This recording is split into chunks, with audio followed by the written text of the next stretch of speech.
Hi, everyone. This is Jason Barrack of Wall Street for Main Street. Welcome back for another Wall Street for Main Street podcast interview.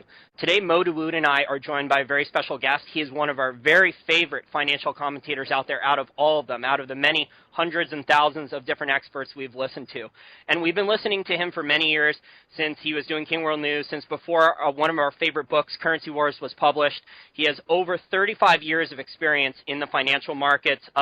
He was the lawyer at Long-Term Capital Management during their who negotiated their bailout. He's done a lot of amazing things throughout his career. His bio is very long. You'd recognize him for his best-selling book, Currency Wars, and he has an exciting new book coming out right now, this week, called The Death of Money, The Coming Collapse of the International Monetary System. So thank you for joining us on a Wall Street for Main Street podcast for the first time, James Rickards. Thank you. Glad to be with you. Jim, the first topic we want to discuss is just get a review of the currency war. And ever since the book Currency War came out, a lot has been happening in the global economy, especially in Japan, where they've been more aggressive in their monetary and fiscal policies. Now, a lot of experts out there, like Kyle Bass, are predicting that Japan will be the first country to collapse from currency war. Do you agree with that? Well, first of all, the thing about currency wars, and I point this out in the book, is that we're not always in a currency war, but when we are, they can go on for a very long period of time, meaning 15 or 20 years. I talk about Currency War I, which lasted for 15 years, and I also talk about Currency War II from 1967 to 1987, which lasted for 20 years. So there was actually an interesting conversation I had with the publisher of the book when we were first sort of talking about it back in 2010. The publisher said, look, it's a really interesting topic. I think you can write this book, and I think you can do a good job of representing it. But how do I know a year from now, when the book comes out, that the currency wars will still be going on? And I said, I guarantee it. And I felt very confident saying that because, of course, here we are in 2014, and the currency wars are still going on. It's sometimes there are quiet periods, but other times there are what I call battles in the currency war. If you take a real war, it's not all fighting all the time. There are big battles and there are quiet periods. Well, one of the recent big battles was Abenomics in Japan, where they announced that they were intentionally going to try to cheapen the yen or weaken the yen. And, of course, the U.S. has been trying to weaken the dollar since 2010. And China's back in the game recently. In 2008, 2009, early 2010, the United States complained bitterly that China was keeping its currency too weak. And then China did allow their currency to appreciate, go up against the dollar in 2011, 2012, into 2013. So that kind of kept the U.S. quiet because the Chinese currency was going up. But very recently, it's going down again. By the way, there's a reason for that, which is the only reason China let the currency go up is not because they cared about what the United States thought. It was because they were getting inflation, and they worry about inflation for political reasons because it's destabilizing. So they let the currency to go up to damp down the inflation, but now the inflation is under control. They're letting it go back down again. So these currency wars are ongoing. I expect that if we came back a year from now, we'd still be talking about it. They're very destructive. All that really happens is you end up with inflation. All the advantage that countries seek, they never get the advantage. All they get is inflation. We've seen that in Brazil. We've seen it in Australia. And we will be seeing it in the United States. As far as Japan is concerned, I think Kyle's a brilliant analyst. I've met him on a number of occasions. He's a great guy, and of course, an incredibly successful investor. He's right about Japan in the long run. I mean, look, the Japanese yen has to go down a lot more. When I said go down, right now it's about 101 to the dollar. I think it's going to go to 120 to the dollar. It sort of has to go there because otherwise the Japanese won't get the benefit of it in their eyes. They're desperate to get inflation. The problem in Japan is deflation. They want inflation. They have not been able to get it through zero interest rates and easy money and money printing, so they're trying to get it through the currency wars. The way you do that is you cheapen your currency to make your imports more expensive. People always say it's designed to help the exports.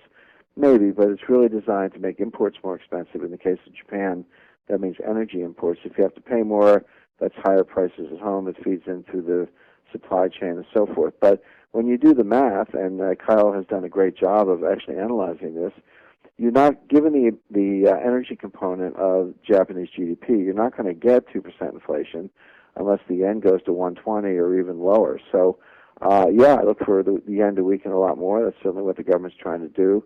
As far as the bond market's concerned, it's a little trickier because the Japanese owe the money to themselves. My metaphor for Japan is like all the Japanese are in a lifeboat. They're surrounded by sharks, but as long as everyone's in a lifeboat, they're okay. So for the time being, I think Japan will be stable from a bond point of view because they owe the money to themselves. Where that will change is when the Japanese insurance companies and pension funds have to start selling the bonds to pay benefits for an aging society. If the government has to issue bonds to foreign investors, that's where they'll be under the gun a lot more and risk a sovereign bond crisis of the kind we saw in Europe in 2011, 2012. So, lots of bad news will be coming out of Japan, but not necessarily right away. These things do take time to play out. Yeah, I mean, they've kept things going for a lot longer than many people have thought. I mean, Wall Street has been trying to bet on Japan collapsing for 15 or 20 years now. So it's just amazing that they've been able to keep things going a lot longer than people expect. But I mean, when you could just print currency to buy bonds, or you could just force pension funds to increase their holding of bonds, you can keep the game going a lot longer. And it looks like the U.S. just wants to go along that same path there with the IRA program and some of these other things. I think a best case scenario for the U.S. in a lot of aspects is they want to try to keep things in a controlled Japan state because, Japan didn't bail out Japan didn't allow their banks to write off their bad debts either, right? I think that's right, and one of the areas where I disagree with a lot of analysts, there are people who point out these flaws and weaknesses, and they're right, the flaws are there. But don't underestimate the ability of governments to keep the game going. And in particular, this all goes under the heading of financial repression. Financial repression is a kind of market manipulation, but it's basically governments intervening to keep the yields on their bonds, to keep their interest rates low, meanwhile trying to get inflation. And what you're trying to create are what are called negative real rates. A negative real rate is where the rate of inflation is higher than the interest rate on the bonds, and so that actually it pays you to be a borrower. And of course, what they want to do is encourage borrowing and spending to kind of get the economy going again, which they haven't had much success in doing. Now, the thing about negative real rates, as I mentioned, it's a powerful inducement to borrow. They're trying to do it, but they haven't been able to do it. Right now, we have positive real rates. People say that interest rates are really low. Well, nominal rates are low, but real rates are still high because inflation is so low, because governments haven't been able to get the inflation. Now, a lot of people say the bond market's a bubble, and they say, look, interest rates have nowhere to go but up, and if interest rates go up, bond prices go down, you lose money on your bonds, and that's kind of what they mean by a bubble. Don't be so sure, because if we don't get inflation, bond yields could actually drop. I mean, look at Japanese 10-year notes are around 80 basis points, whereas U.S. 10-year notes are about 2.7% or 270 basis points. There's a lot of headroom between 270 and 80. In other words, if U.S. interest rates of 10-year notes came down to, let's say, below 1%, that would be one of the greatest bond market rallies in history. And that's possible in a world where inflation doesn't take off and we actually get deflation. Now, let's just take the opposite case. Let's just say that inflation starts to pick up, and inflation gets up to maybe 2.5%, 3%. Everyone says, well, then 10-year notes are going to go to 5%. Well, again, I wouldn't be so sure, because the Federal Reserve can keep a lid on the 10-year note rate. That's what they want. They want inflation at 3% and bond yields at 2, 2.5%, and then you have the negative yields I was talking about. Well, how do they actually do that? Because the Federal Reserve has taken their balance sheet over $4 trillion. They're getting closer to the point where their capacity to keep buying bonds is constrained. But this is where the banks come in. The banks will be captive buyers of the bonds. That has been true in Japan, and it can become true in the United States. And just to kind of illustrate, in 2008, all of our banks were bailed out, and the bankers couldn't believe their luck. They said, hey, this is a good deal. We get to keep our jobs, keep our banks, keep ripping off savers, keep making money, paying ourselves big bonuses. No so they thought either. it was sort of too good to be true. But what they're going to find out is that they're actually captive of the government, because the government could say to any one of those banks, hey, you're insolvent, we're going to shut you down. Oh, you don't want to be shut down? Well, you better buy the bonds. And in the 1950s were sort of the golden age of financial repression. Bank balance sheets were about 50% U.S. Treasuries. Today, they're less than 10% U.S. Treasuries, so you've got a lot of room to grow. So I think you'll find that even if the Fed gets tapped out, they will force the banks to buy Treasuries. That will keep the lid on nominal rates. So let inflation take off, get the negative real rates they want, and but the problem there is that they think then they can keep inflation under control.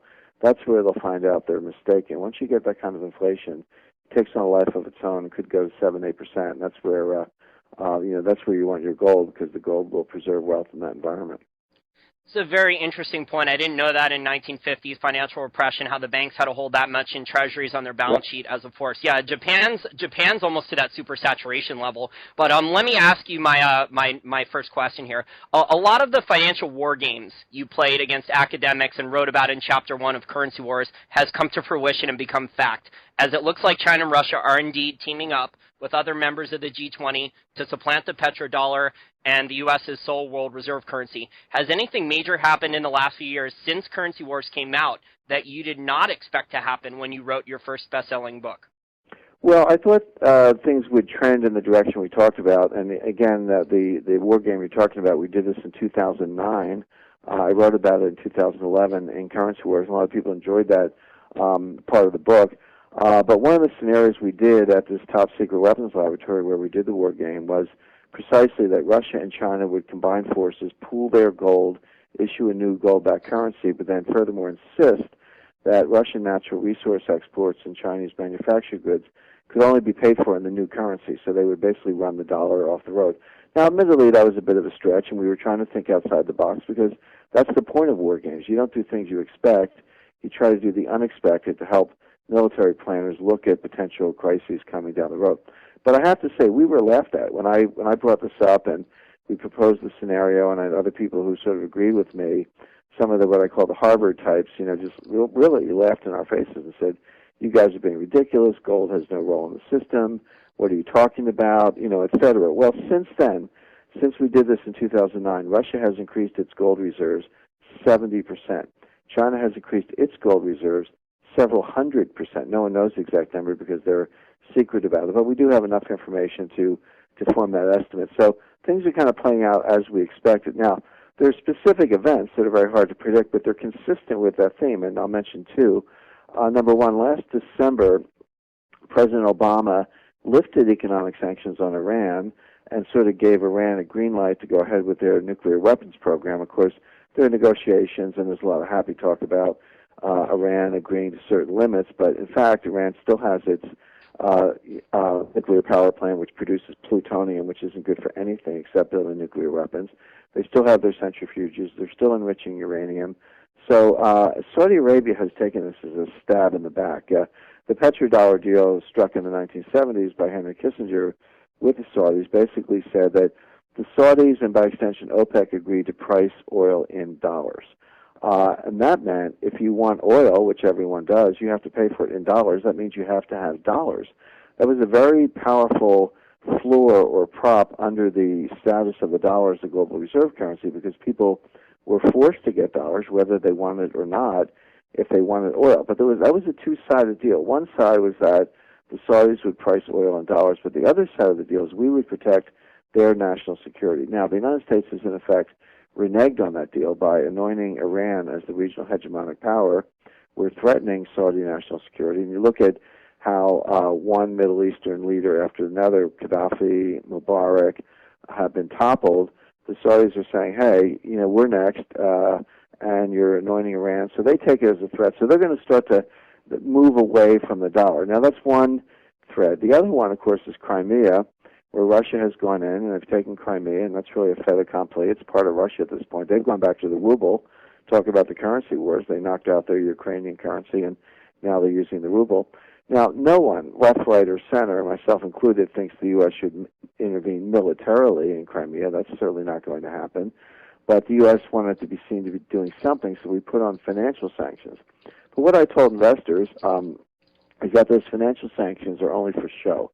They're not going to go very far. Like some oligarch won't be able to go to the Super Bowl, but that's about it.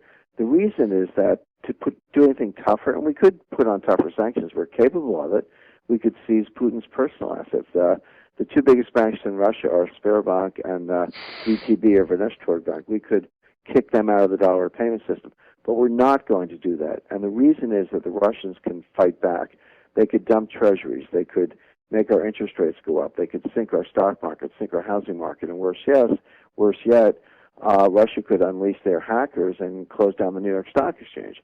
And people say, gee, they don't really think that's true. And my answer is, well, what happened August 22nd, 2013? The NASDAQ was closed for half a day, and there's been no explanation offered as to what happened there. No one's ever come out and explained that. Well, that suggests to me that they can't really admit what happened, which is it could have been Syrian hackers, Iranian hackers, it might have been Russian hackers just practicing. But the point is, we now have mutual assured financial destruction where the U.S. cannot escalate because Russia would escalate and do a lot more damage to us than we could do to them. So Russia has said publicly they want to back away from the dollar. China has said that publicly. Saudi Arabia feels stabbed in the back. No one of these things is dispositive, but you put them all together, you can see a lot of powerful forces moving to pull the rug out from under the dollar. And that collapse of the confidence in the dollar is just a matter of time. And you make a good point there. And one of the unintended consequences of the Federal Reserve endless money printing and the bad fiscal policy that the U.S. has taken on is a lot of the foreign countries are trying to operate outside the dollar world reserve currency and the petrodollar. Because a couple of days ago, the Iran and Russia made a $20 billion barter deal where for oil and goods. So, and that's not making the U.S. Politicians very happy either. And that shows how vulnerable the U.S. economy is right now, because a lot of countries are doing their own things regarding the currency and trading, and the U.S. are taking a hit on that. Well, that's right. You know, people say the dollar's not backed by anything. Well, it's certainly not backed by gold or not backed by anything more tangible, but it is backed by one thing, which is confidence. The problem is confidence is fragile. Confidence cannot be taken for granted. Confidence can be lost very easily and is almost impossible to regain. And the problem with the, I call them the eggheads, the PhDs of the Federal Reserve, these people are model-based. They are very detached from reality. They've spent their whole lives in academic environments. They don't know what it's like to run a business. They don't know what it's like to meet a payroll. They don't know what it's like to live in the real world. They live in this ivory tower world, and they take confidence for granted. They just assume it's always going to be there. Well, it's not necessarily always going to be there. Certainly not if you abuse it by printing trillions of dollars and holding interest rates at zero and stealing $400 billion a year from savers, which is what's going on. You look at the total amount of savings and deposits in the U.S. banking system and look at a zero rate relative to a more normalized interest rate of about 2%. That number comes to $400 billion a year that's being taken out of the pockets of savers and handed over to the big banks like J.P. Morgan and Jamie Dimon to enrich them. So you've got this wholesale theft from savers, money printing galore, and they just think the confidence will never be lost. But it can be lost very easily, especially when you're inviting people to back away from the dollar, as is happening with Russia, China, and Saudi Arabia for all the reasons we just discussed. And so that can happen. That's something that confidence can collapse very, very quickly. What happened before you know it, and I do think that's the greatest danger. It's not just a financial danger; it's a threat to national security. I met with Pentagon officials recently, and I said to them, the day may come when your naval vessels pull up to a fuel depot in Singapore, and you say fill her up, and the dock operator says sure, pay me in SDRs, these special drawing rights, this IMF world money, or pay me in any currency other than the dollar. And for the first time, the United States is going to have a very expensive forward-deployed military that we have to pay for in a currency that we don't print. Well, that's a threat to national security, and that's something that's not well understood. Yeah, and it seems to me, Jim, like the developing world is just getting really inundated with massive amounts of inflation. Like they're getting the cost push inflation, that stagflation, worsening stagflation type. So if they're supporting the dollar and propping it up so the U.S. consumer can continue to consume, and they have this, mercantilist type of export model, that their global supply chain is just getting flooded with inflation in food, energy, and stuff like that. And it just seems to me like it's destabilizing their own economies, like in Brazil and India and South Africa and China, that they can't continue this game for that much longer because the inflation is just increasing outside of the United States and the developing world. Well, that's exactly right. And this is what the currency wars are all about. And I also talk about it in my new book, The Death of Money. See, if you want to peg to the dollar, if you want to cheapen your currency or even just peg your currency to the dollar, in effect, you're outsourcing your monetary policy to the Federal Reserve. So the Federal Reserve has printed trillions of dollars. Now, one of the questions is, gee, if they printed all that money, how come there's not much inflation in the United States? And in fact, at least based on major government indices, I know there's some dispute about that, but taking the government indices, there isn't much inflation. Well, the answer is a lot of our inflation went overseas. It got exported because other countries are pegged to the dollar. So when we print dollars, and those dollars show up in, Australia, China, South Africa, or elsewhere in the form of, capital outflows from the United States or capital inflows to the emerging markets, well, they tell their exporters, hey, if you earn dollars, you have to give us the dollars, and we'll give you local currency at a fixed rate because that's how they maintain the peg. But what that means in practice is if we're printing money and they want to maintain the peg, they have to print money to soak up the dollars, and so they get the inflation. Now, that goes on for a while until their inflation gets out of control, and they have to back off from that. Once they do that and stop printing as much money, then the inflation comes home to roost. So we have seen this actually play out over the last 4 years, first in China, but also, as you mentioned, Brazil, Australia, and elsewhere. But now, little by little, those countries are having to get their inflation under control. That means they're letting their currencies go up. That means the dollar gets cheaper. And people say, oh, isn't that good for U.S. exports? Well, it might be. But remember, the U.S. is a net importer. If we have a cheaper dollar, it doesn't just mean cheaper exports. It means more expensive imports for textiles, manufactured goods, electronics, energy, and all the things we need. And so that inflation is starting to kick in. So these things take time to play out. They don't happen overnight, but I study the dynamics, I study the flows, I look at history, I use other analytic methods, and you can see that inflation coming. At least there's a very real danger of that, and that's another sort of nail in the dollar's coffin. Jim, I want to get your thoughts on high-frequency trading. There's a lot of debate going on recently on CNBC and other major news network talking about high-frequency trading and the impact it has on the stock market. A lot of them are claiming that it's rigging the market and creating artificial prices for investors out there.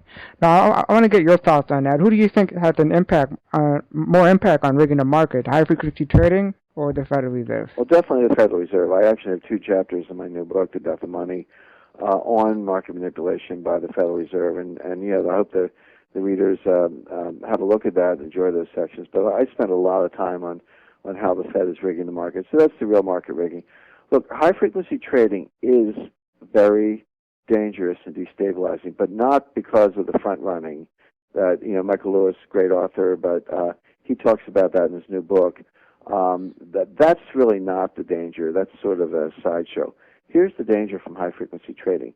Everyone focuses on the front of the book, the best bid and offer, so high-frequency traders put in a bid or put in an offer, and they have the ability almost instantaneously to pull it or change it or increase it or et cetera, based on what markets are actually doing, and they can build momentum, et cetera, but they can step in front of another bid or offer just by instantaneously changing.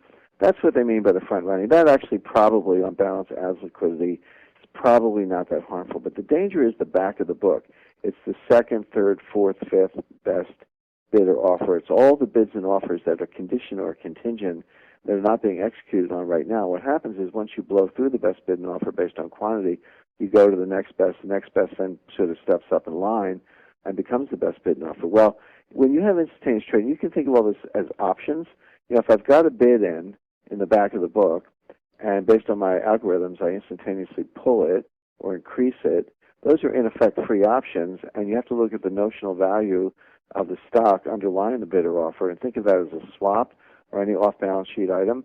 And that's the greatest threat to the system, which is the gross volume. The risk is not found in net transactions. It's found in the gross volume and the gross notional value of all the derivatives. Well, there are plenty of derivatives off the books of the banks in the form of swaps, futures, and options.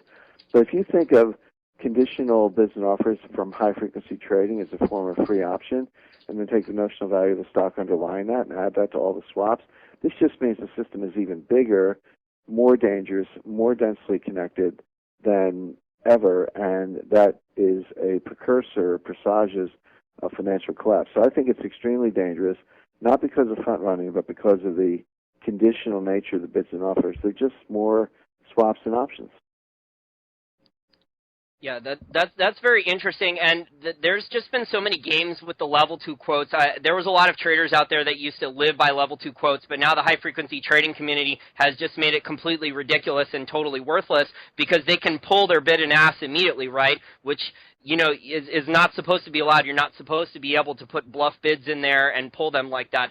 But it's just amazing, though, that, like, Wall Street keeps on coming up with new ways to skim money off the top. I mean, long-term investors are not really going to be affected by high-frequency traders because if I buy shares I want that I think are going to double over the next 5 years, I don't care if I'm paying a couple pennies more for my shares. But if you're a day trader, you're not going to beat Wall Street at its game.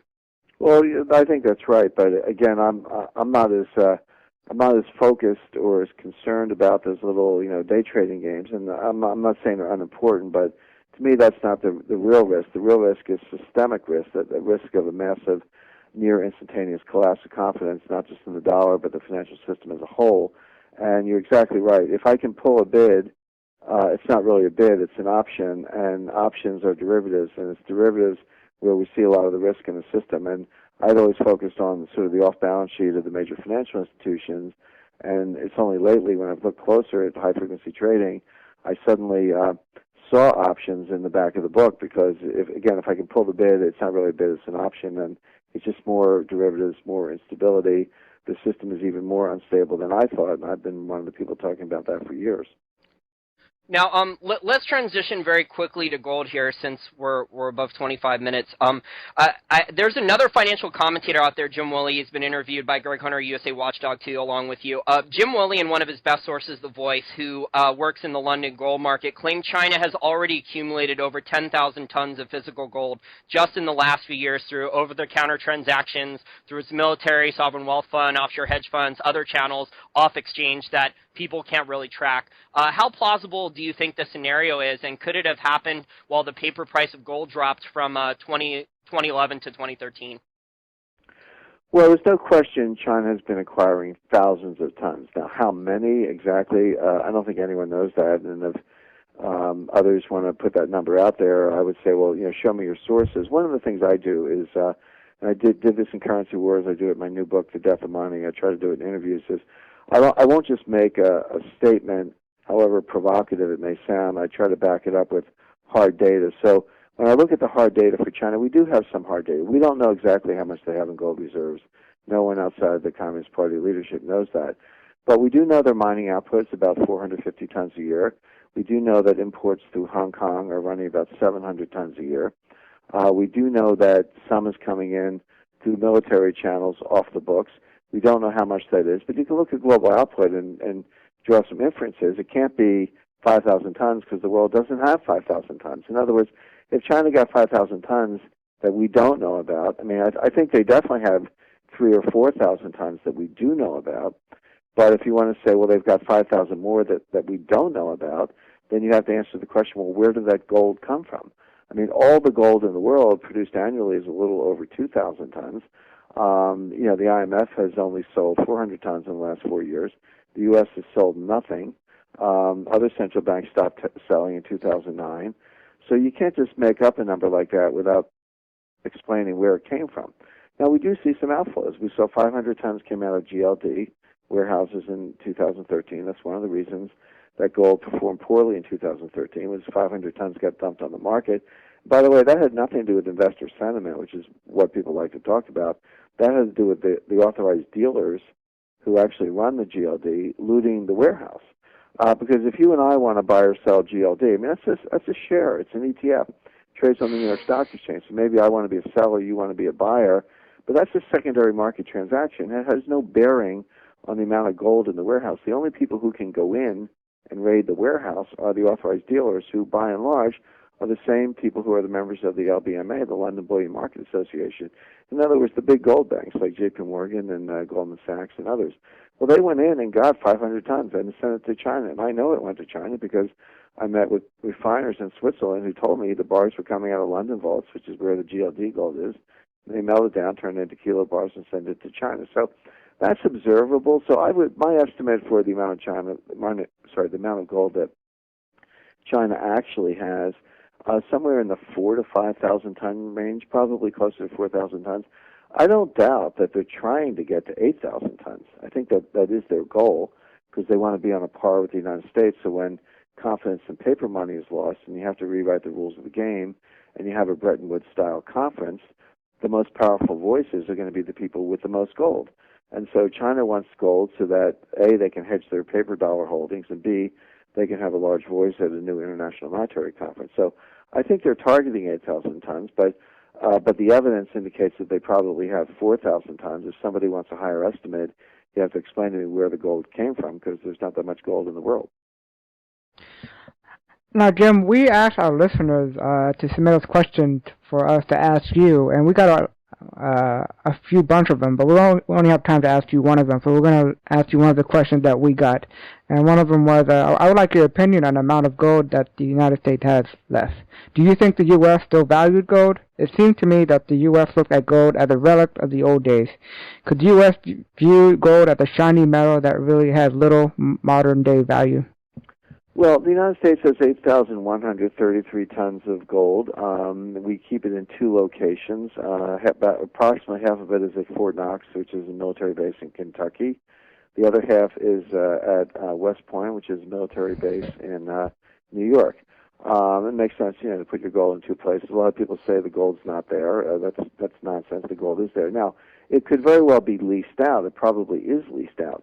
But people don't understand leasing. If J.P. Morgan leases gold from the United States, which would probably be done through the BIS, that's the Bank for International Settlements in Basel, Switzerland. So, the U.S. would authorize BIS to act as fiscal agent in leasing the gold to J.P. Morgan. It doesn't mean J.P. Morgan backs up a truck and takes the gold away. The gold stays in the U.S. vault, but J.P. Morgan, in my example, would have title to the gold, and then they could sell 10 times the quantity on an unallocated basis through the London Bullion Market Association rules. And so I don't doubt that the leasing goes on. I don't doubt that there's price suppression and a lot of games being played behind the curtain, and there's very good evidence of that. And I talk about that in Chapter 9 of my new book, The Death of Money.